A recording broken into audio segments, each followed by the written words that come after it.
Hi everyone, welcome back. I want to go to more equations that are really common that you'll see at high level, year 10, year 11 and 12. Without going crazy, talk about crazies. Let's have a look at these equations here.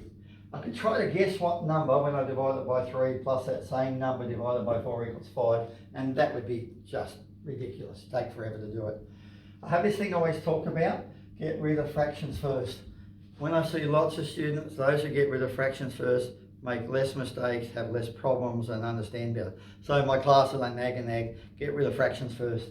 So how do I get rid of a divide by 3? I multiply by 3. So if I multiply this one by 3, I'm going to multiply that one by 3, and I've got to multiply that one by 3. And I've had many students who have to do that step by step.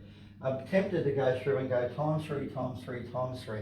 But I'm going to give it a go that it's quicker and easier, and I usually find less problems for the students, is if instead of timesing it all by 3, they times it all by 12. So you're looking for the lowest common multiple of 3 and 4, which is 12. A lot of students will just go 3 4s are 12. A bit different on this one, but you can.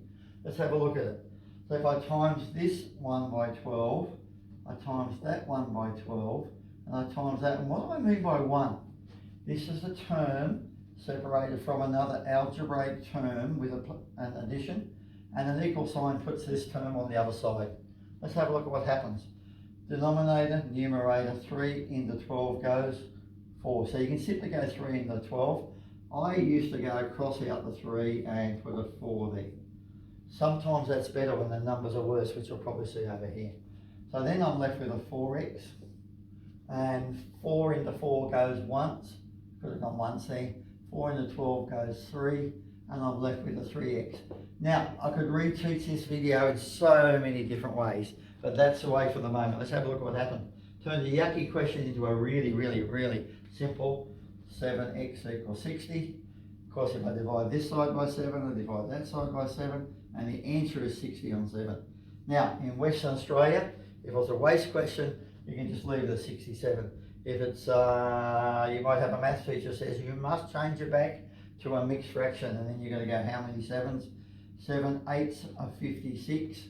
7 into 60 is 7 8s are 56 and 4 left over. So you can do that and change it back to that, or even to a decimal. But when you're using 7, they're horrible decimals. Let's have a look at this one. I could multiply that by 4, multiply that by 4, multiply that by 4. Could multiply that by 6, could multiply that by 6, multiply that by 6.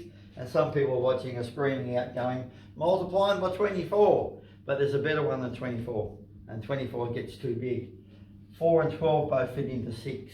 I do this sometimes, pick the bigger number, double it, and sometimes I go triple it or whatever, quadruple it. And I go, does 4 fit into 12? And the answer is yes. So I pick the bigger number, you go double it, and you go, oh look at that, the 4 fits into it. By the way, if I went 4 6s are 24, I could multiply everything by 24. So that's another way you can do it, is just multiply that. Think about the fact that 4 6s are 24. Let's have a look at what's going on. I'm going to multiply at the front this time. I'm going to multiply by 12. It makes life a bit easier. So I put that 12 there, it gets a bit confusing. 12 there and 12 there. So if I multiply one term, I've got to multiply all the terms by 12. So now have a look at what happens. This is where I've got to slow down. 4 into 4 goes once, it's a denominator. 4 into 12 goes 3, and that's a numerator. Now what am I left with? 3 3s are 9 with an x. Now I do have students who don't like to cancel there.